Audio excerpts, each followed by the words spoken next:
Reciban el más cordial saludo, súper feliz de iniciar este primer segmento de Prenatalmente, precisamente hablando de esa mente prenatal, esos pensamientos, esas preocupaciones que tienen nuestras madres.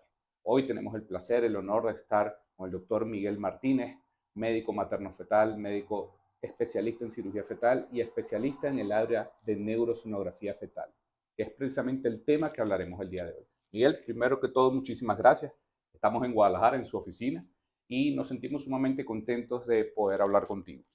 Ramiro, estoy mucho más contento yo de que estés efectivamente en casa, que te sientas como en casa y poder platicar contigo de los temas de lo que hacemos en el día a día. Así que con toda confianza estoy abierto a preguntas. Muchísimas gracias, Miguel. Fíjense que la idea de Prenatalmente es llegar a ese público, de entender, aterrizar sin términos tan complicados, tan estrictos en la medicina, sino que todo pueda llegar a toda la información de tanta gente que lo necesita. ¿Y quién mejor que Miguel para esa parte?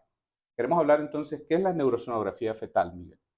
Bien, Ramiro, mira, uno de los mensajes más importantes que quisiera que toda la gente que pueda ver esto lo reciba, es la importancia de hacer la evaluación. La neurosonografía en principio es la evaluación del cerebro en vida intrauterina, pero eso suena un poco rebuscado. La evaluación del cerebro en vida intrauterina. Para mí es más importante el entendimiento de por qué tenemos que hacer esta evaluación y cuáles son los alcances de los que disponemos. Bien, quisiera mencionar que las alteraciones que pueden tener las estructuras intracraneales del desarrollo del cerebro, entendemos el cerebro como un órgano rector de los seres vivos, seres humanos, para poder hacer prácticamente todo lo que hacemos en movimiento, en pensamientos, en coordinación todos los días. Es muy valioso entonces el detectar algún, alguna anomalía o algo que puede cambiar en las estructuras intracraneales que pudiera tener significancia para los recién nacidos en la infancia o en la vida del adulto. Este estudio, para el cual utilizamos nuestra principal herramienta en vida intrauterina, que es el ultrasonido, cuando está enfocado a la evaluación del cerebro y todas las pequeñas estructuras que lo componen, que no son pocas, hay muchas estructuras, pues eso es a lo que le llamamos la neurosonografía. Significa entonces que evalúa las estructuras del desarrollo del cerebro y el complemento que es la columna vertebral en vida intrauterina. Eso es la neurosonografía. ¿Y consideras entonces, Miguel, que todo bebé debe tener una neurosonografía?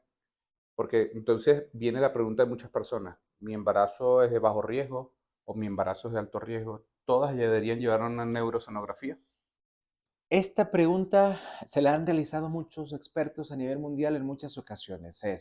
Tenemos que angustiar a una paciente de, mira, tienes que hacerte esta evaluación para poder corroborar que todo está bien, o solamente si tienes algún riesgo que ya haya sido detectado por tu médico.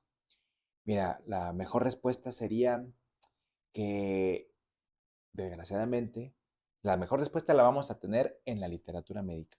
Y desgraciadamente, la mayoría de las pacientes que pueden llegar a tener algún problema, en este caso en el sistema nervioso central, en el cerebro y la columna, son pacientes que no tienen factores de riesgo.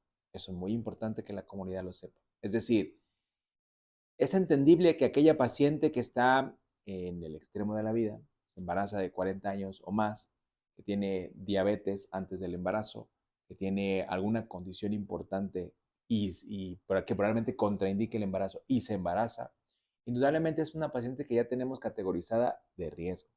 Y habrá ahí, podremos detectar más cosas, pero no aplica al revés.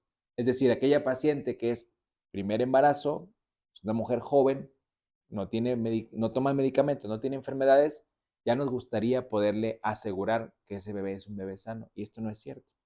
Entonces, intentando darle una respuesta concreta a la pregunta es, considero que todos los fetos, todos los bebés no nacidos deberían de tener una evaluación, al menos inicial, para hacer a través de una serie de pasos, una, de forma consciente, una evaluación que determine que hay normalidad en las estructuras que se están viendo, esto por ultrasonido, y que sea el punto de partida para que ahí determinemos, ahora sí, de acuerdo a la evaluación, mira, esto está todo muy bien, o necesitamos algún complemento o estudio adicional.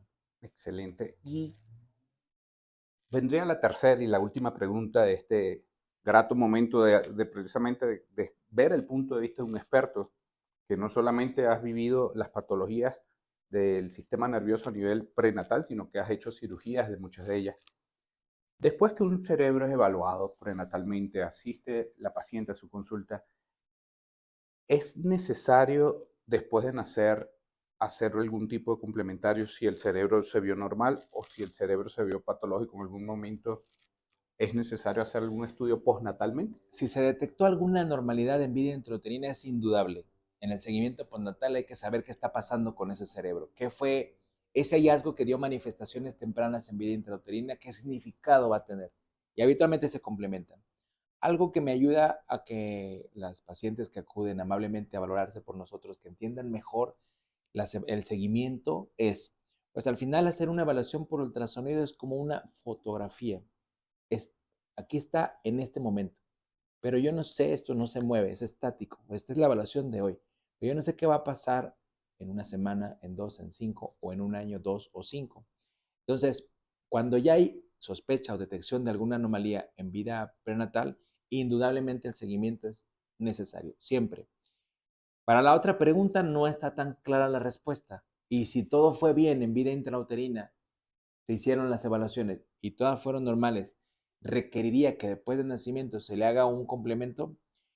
Hay una rama de la neurología que se relaciona con la pediatría que se llama neurodesarrollo. Y dicho por los propios especialistas en neurodesarrollo, que yo no lo soy, me gustaría hacerlo, pero no lo soy, es la evaluación y seguimiento de los bebés, de los infantes en el neurodesarrollo, es una herramienta indispensable para lograr la mejor capacidad en cuanto al desarrollo de la conectividad y la relación que existe entre el cerebro y la vida cotidiana. Significa entonces que en principio todos los bebés deberían tener evaluaciones por neurodesarrollo, todos, y más aún cuando ya hay o hubo detección de alguna anomalía en vida intrauterina, que además, si hubo detección o sospecha, pues no solamente será neurodesarrollo, sino un complemento con varios médicos y personas a veces no médicos, sino que están en esa rama de la neurología para que estos infantes sean valorados de una mejor manera. Miguel, de verdad que muchísimas gracias. Este es un segmento que se había pensado mucho para las pacientes y precisamente decidimos escoger a los mejores de todas estas áreas en Latinoamérica, en el mundo. Tú eres uno de ellos y tener esta oportunidad de hacerle llegar esta información a tanta gente, de verdad que va a ser muy funcional. Muchísimas gracias. Me gustaría finalizar con un mensaje que quisiera que llegara a la comunidad que vaya a ver este clip de video, que es la mayor satisfacción que tenemos como padres, cuando ya estamos en ese concepto de el embarazo, pues es poder hacer evaluaciones que nos den la tranquilidad de saber que todo marcha bien en el embarazo. Y ojalá y esto pueda llegar a muchos lugares porque pues entonces se concientiza el hacer evaluaciones periódicas, pero es, eso seguro toda la población que te sigue lo sabe, es esas evaluaciones tienen que ser con un objetivo y en personas que lo realicen de forma adecuada, para que entonces esa tranquilidad que se busca durante la gestación se pueda cubrir, que es, sí se evaluó, pero se evaluó bien, y en la evaluación correcta se dice que todo está en orden. Muchas gracias, Ramiro. No, Muchas gracias. gracias, Encantado. muchísimas gracias. Desde hoy comienza entonces prenatalmente para dar una mejoría a esa mente prenatal. Muchísimas gracias.